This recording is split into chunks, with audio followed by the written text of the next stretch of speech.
بسم اللہ الرحمن الرحیم۔ شروع اللہ کے نام سے جو بڑا مہربان نہایت رحم کرنے والا ہے۔ پیارے ناظرین، آج کی ویڈیو میں ہم حضرت عمر فاروق رضی اللہ تعالی عنہ کے سپاہی حضرت مجزات بن ثور السدوسی کا ذکر کریں گے۔ حضرت مجزات بن ثور ایک بہادر فوجی تھے جنہوں نے 100 مشرکوں کے ساتھ مقابلہ کر کے ان کو قتل کر دیا تھا۔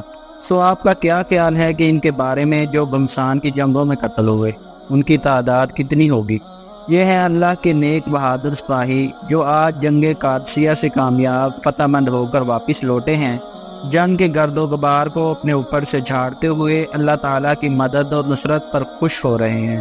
اپنے شہید ہونے والے بھائیوں کو ملنے والے زبردست اجر و ثواب پر خوش ہیں، اور اگلے کسی ایسے ہی سفر کے شوق و انتظار میں جو سفر قادسیہ کی طرح ہو، وہ اس بات کے منتظر ہیں کہ جہاد کے اس سلسلے کو آگے بڑھانے کے لیے امیر المؤمنین کا حکم آ جائے، تاکہ وہ باطل حکومتیں جو اسلام پھیلانے میں رکاوٹ بن رہی ہیں، یعنی کسریٰ کی سلطنت اور ایرانی بادشاہت کو جڑ سے اکھاڑ کر پھینک دیں، اور ان مبارک ہستیوں کو زیادہ دیر تک انتظار کی زحمت نہیں اٹھانی پڑی۔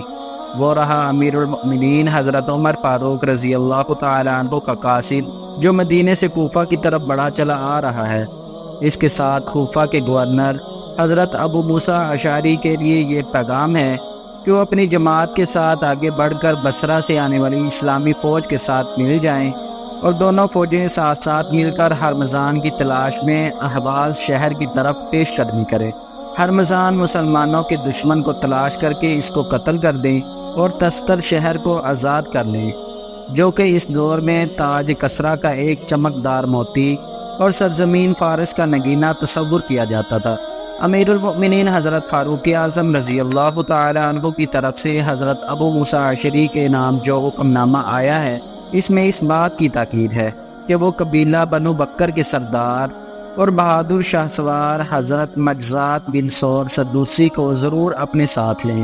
حضرت ابو موسیٰ اشعری نے امیر المؤمنین کی بات پر عمل کرتے ہوئے اپنی فوج تیار کی اور اس کی کمان حضرت مجزات بن ثور کے حوالے کر کے آگے بڑھے، اور بصرہ سے آنے والے اسلامی لشکر کے ساتھ شامل ہو گئے، اور پھر دونوں فوجیں ایک ساتھ مل کر اللہ کی راہ میں جہاد کے لیے آگے روانہ ہو گئی۔ یہ لوگ شہروں کو آزاد کراتے ہوئے اور آبادیوں کو شرک کی گندگی سے پاک کرتے ہوئے مسلسل آگے بڑھتے رہے، یہاں تک کہ ہرمزان تک پہنچ گئے۔ تو ہرمزان ان سے بھاگتا ہوا تستر شہر پہنچ گیا، وہاں قلعے میں جا کر پناہ لے لی۔ ایران میں وہ سب سے بڑھ کر خوبصورت شہر تھا، اس کی آب و ہوا نہایت خوشگوار تھی، اور اس کے حفاظتی انتظامات بہت سخت اور قابل اعتماد تھے۔ اس وقت وہ نہایت ترقی یافتہ شہر تھا، جس کے تذکرے تاریخ کے صفحات میں آج بھی محفوظ ہیں۔ وہ ایک ایسی زمین پر آباد تھا جس کی شکل گھوڑے کے مشابہ تھی۔ اس کو ایک بڑا لمبا چوڑا دریا سیراب کرتا تھا۔ اس کے درمیان ایک جزیرہ میں شاہ سابور نے جھیل بنوائی، اور اس میں سرنگوں کے ذریعے دریا سے پانی پہنچانے کا اہتمام کیا۔ تستر کی جھیل اور اس کی سرنگیں دنیا کے تعمیری عجائبات میں شمار ہوتی تھی۔ اسے بڑے بڑے مضبوط پتھروں سے اونچا کیا گیا تھا، اور اس کے سٹون ٹھوس لوہے کے تھے۔ اس کے فوارے اور اس کی سرنگوں کو سیسہ سے پلاسٹر کیا گیا تھا۔ شہر تستر کے ارد گرد ایک عظیم الشان بلند و بالا دیوار ہے جس نے پورے شہر کو اپنے گھیرے میں لے رکھا تھا۔ مورخین کہتے ہیں کہ وہ دنیا کی سب سے پہلی اور بڑی دیوار ہے جو زمین پر تعمیر کی گئی ہے۔ پھر ہرمزان نے شہر کی دیوار کے ارد گرد ایک گہری اور ناقابل عبور خندق کھدوائی، جس کے اندرونی جانب اس کی حفاظت کے لیے ایران کی بہترین فوج ہر وقت تیار رہتی تھی۔ مسلمانوں نے تستر پہنچ کر خندق کے چاروں طرف خیمے لگا کر ہرمزان کو گھیرے میں لے لیا۔ اس گھیرے کو پورے 18 مہینے گزر گئے، مگر مسلمان اس مدت میں اس خندق کو پار کرنے میں کامیاب نہ ہو سکے۔ اس لمبی مدت میں مسلمانوں اور ایرانیوں کے درمیان 80 مرتبہ مقابلہ ہوا، جو دونوں طرف سے دو بہادروں کے درمیان شروع ہوتا اور بعد میں گھمسان کی جنگ میں بدل جاتا۔ حضرت مجزات بن ثور رضی اللہ تعالی عنہ نے ان لڑائیوں میں ایسی شجاعت و بہادری دکھائی کہ اس کو دیکھ کر عقلیں حیران ہو جائیں، اور دوست و دشمن حیرانگی اور تعجب میں پڑ جائیں۔ انہوں نے دشمن کے 100 بہادروں کو موت کی گھاٹ اتار دیا، اور دشمنوں کے دلوں میں ایسا رعب بٹھا دیا کہ ایرانی سپاہی ان کا نام سن کر ہی خوف زدہ ہو جاتے تھے۔ اور ان کے کارناموں پر مسلمانوں کے سر شکر اور فخر سے اونچے ہو جاتے۔ ان کے ان کارناموں کو دیکھ کر لوگوں کی سمجھ میں یہ بات آ گئی کہ امیر المؤمنین حضرت عمر بن خطاب رضی اللہ تعالیٰ عنہ لشکر مجاہدین میں ان کی شمولیت کے کیوں اتنا زیادہ خواہش مند تھے۔ آخری جنگ میں مسلمانوں نے ایرانیوں پر ایسا زوردار حملہ کیا کہ ایرانی اس کے مقابلے کی تاب نہ لا سکے، اور خندق کے اوپر بنے ہوئے پلوں کو مسلمانوں کے لیے خالی چھوڑ کر خود شہر کے اندر جا کر پناہ لی اور اپنے پیچھے شہر کے مضبوط قلعے کے دروازے بند کر دیے۔ اتنی لمبی مدت صبر کرنے کے بعد مسلمان اب جن حالات کا سامنا کر رہے تھے وہ پہلے سے بھی زیادہ سخت صبر آزما تھے۔ ایرانی کفار مسلمانوں کے اوپر قلعے کے برجوں سے تیروں کی بارش کر رہے تھے، اور وہ قلعے کی دیواروں کے اوپر سے لوہے کی زنجیریں لٹکاتے جن کے سروں پر لوہے کے گرم کنڈے لگے ہوتے تھے جو آگ میں تپانے کی وجہ سے سرخ انگاروں کی طرح دہک رہے ہوتے تھے۔ جب کوئی مسلمان دیوار کے قریب پہنچنے یا اس پر چڑھنے کی کوشش کرتا تو ایرانی اسے انہیں دہکتے ہوئے کنڈوں میں پھنسا کر اوپر کھینچ لیتے، اور اس کا جسم جل جاتا، بدن کا گوشت گر جاتا، اور زخموں کی تاب نہ لاتے ہوئے وہ دم توڑ جاتا۔ مسلمان سخت پریشانی میں مبتلا تھے۔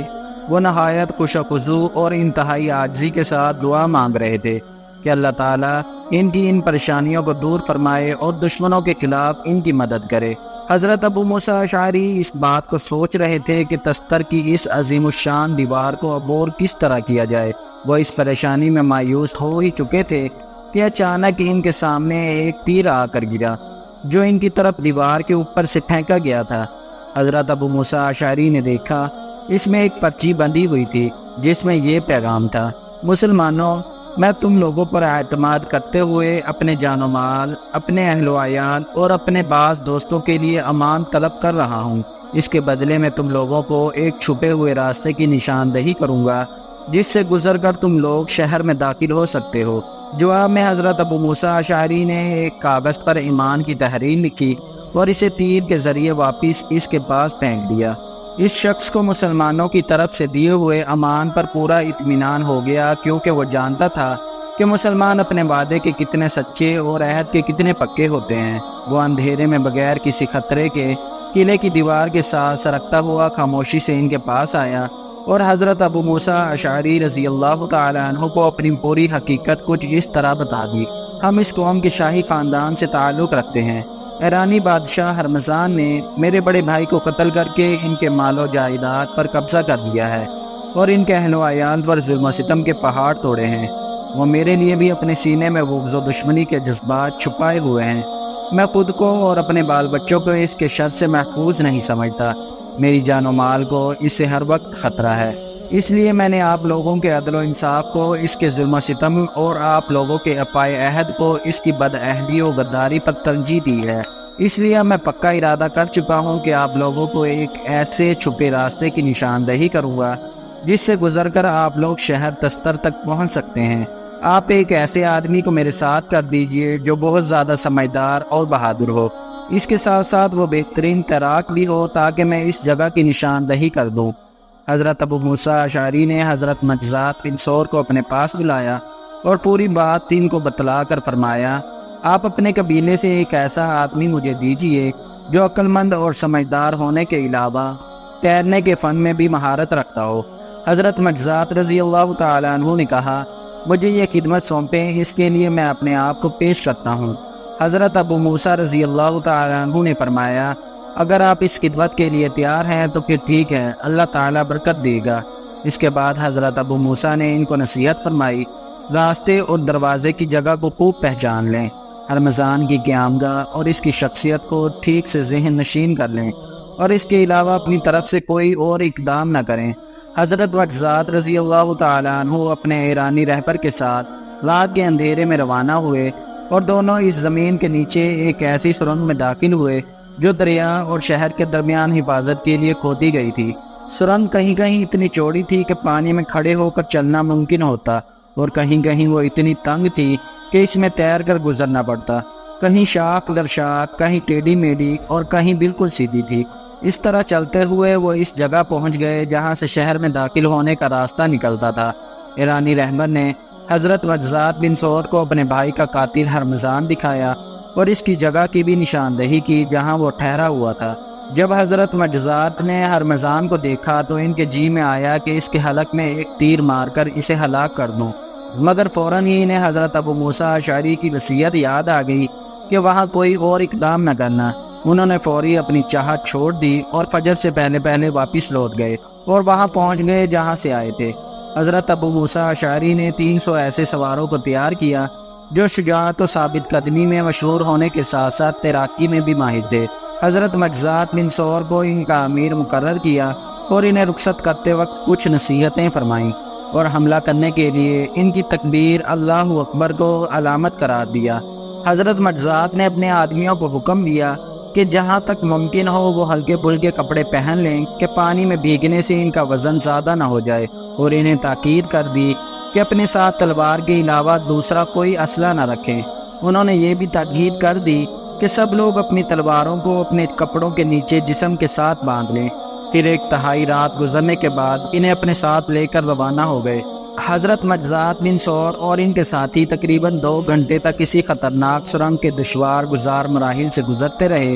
جب یہ لوگ سرنگ کے اس آخری سرے تک پہنچے جو شہر میں داخل ہونے والے راستے سے ملا ہوا تھا تو حضرت مجزات نے دیکھا کہ سرنگ ان کے 220 مسلمانوں کو نگل گئی ہے اور ان میں سے صرف 80 آدمی اسے پار کرنے میں کامیاب ہو سکے ہیں۔ حضرت مجزات اور ان کے 79 ساتھیوں نے شہر کی سرزمین پر قدم رکھتے ہی اپنے تلواریں بے نیام کر لیں، قلعے کے پہرے داروں پر ٹوٹ پڑے اور ایک ہی لمحے میں انہیں موت کے گھاٹ اتار دیا۔ پھر وہ لوگ دروازوں کی طرف جھپٹے اور انہیں کھولتے ہوئے زور سے تکبیر کی آواز بلند کی۔ دروازے کے باہر مسلمانوں نے ان کی تکبیروں کا جواب دیا اور صبح ہوتے ہوئے انہوں نے شہر پر حملہ کر دیا۔ پھر ان کے اور ان کے دشمنوں کے درمیان ایک ایسی ہلاکت خیز اور گمسان کی جنگ چھڑ گئی جس کی مثال جنگوں کی تاریخ میں بہت کم گزری ہوگی۔ دوران جنگ حضرت مجزات کی نظر ہرمزان پر پڑی۔ وہ میدان جنگ میں ایک جگہ کھڑے ہو کر اپنی فوج کی کمان کر رہا تھا۔ حضرت مجزات اس کی طرف متوجہ ہوئے اور تلوار سے جھپٹ پڑے، لیکن پھر لڑنے والوں کی بھیڑ میں وہ ان کی نظروں سے اوجھل ہو گیا۔ تھوڑی دیر بعد وہ دوبارہ نظر آیا۔ حضرت مجزات تیزی سے اس کی طرف لپکے اور اس پر حملہ کر دیا۔ حضرت مجزات رضی اللہ تعالیٰ عنہ اور ہرمزان دونوں نے اپنی تلواروں سے ایک ساتھ ایک دوسرے پر حملہ کیا، مگر اللہ کے حکم سے حضرت مجزات رضی اللہ تعالیٰ عنہ کا وار خطا ہو گیا اور ہرمزان کا وار نشانے پر پڑا۔ حضرت مجزات رضی اللہ تعالیٰ عنہ زخمی ہو کر زمین پر گر پڑے اور شہید ہو گئے۔ انا للہ و انا الیہ راجعون۔ ان کی شہادت کے بعد بھی مسلمانوں نے لڑائی کا سلسلہ جاری رکھا۔ آخر اللہ تعالیٰ نے انہیں فتح و نصرت سے نوازا اور ہرمزان گرفتار کر لیا گیا۔ امیر المؤمنین حضرت عمر فاروق رضی اللہ تعالیٰ عنہ کو اس فتح کی خوشخبری سنانے کے لیے مسلمانوں کی ایک جماعت اس شان سے روانہ ہوئی کہ ان کے آگے آگے ہرمزان تھا۔ اس وقت اس نے شاہی لباس پہن رکھا تھا۔ اس کے سر پر اس کا ہیروں سے سجا ہوا تاج تھا اور اس کے کندھے پر زری والی خوبصورت اور بیش قیمت چادر پڑی ہوئی تھی۔ اسی کے ساتھ فتح کی خوشخبری سنانے والے لوگوں کے پاس ایک غم کی خبر بھی تھی، وہ یہ کہ امیر المؤمنین کے جانباز اور بہادر سپاہی حضرت مجزات بن ثور رضی اللہ تعالیٰ عنہ شہادت کے بلند مقام پر فائز ہو گئے ہیں۔ اسلام میں بہادری، جرت مندی، دلیری کی بڑی قدر ہے۔ اسلام بزدلی کو پسند نہیں کرتا، اس لیے ہم میں سے ہر ایک کو چاہیے کہ بہادری اختیار کرنے کی کوشش کریں، بہادروں کے واقعات پڑھیں، صحابہ اکرام رضی اللہ تعالیٰ عنہ کے واقعات پڑھ کر خوب دعائیں مانگیں کہ اے اللہ، جیسے آپ نے ان کو بہادر بنایا تھا، مضبوط ایمان نصیب فرمایا تھا، ہمیں بھی نصیب فرما۔ پیارے ناظرین، اس واقعے میں غور کریں کہ حضرت عمر رضی اللہ تعالیٰ عنہ نے حضرت ابو موسیٰ اشعری رضی اللہ تعالیٰ عنہ کو خط میں حضرت مجزات بن ثور کو ساتھ لے جانے کی تاکید فرمائی کہ اس بہادر صحابی کو ضرور لے جائیں کہ وہ قبیلہ بنو بکر کے سردار اور بہادر شاہ سوار مجزات بن ثور سدوسی کو ضرور اپنے ساتھ لے لیں۔ اس سے معلوم ہوا کہ بہادری ایک اچھی صفت ہے اور بہادر انسان سے ہر ایک کو محبت ہوا کرتی ہے۔ اس واقعے میں آپ اس بات پر غور کریں کہ کافروں کو بھی مسلمانوں کے وعدوں پر یقین تھا کہ مسلمان وعدہ خلافی نہیں کریں گے، اس لیے ہمیں بھی چاہیے کہ ہم وعدوں کو پورا کریں، وعدہ خلافی سے بچیں۔ اللہ پاک ہم سب کو سمجھنے کی اور نیک اعمال کرنے کی توفیق عطا فرمائے۔ آمین ثم آمین یا رب العالمین۔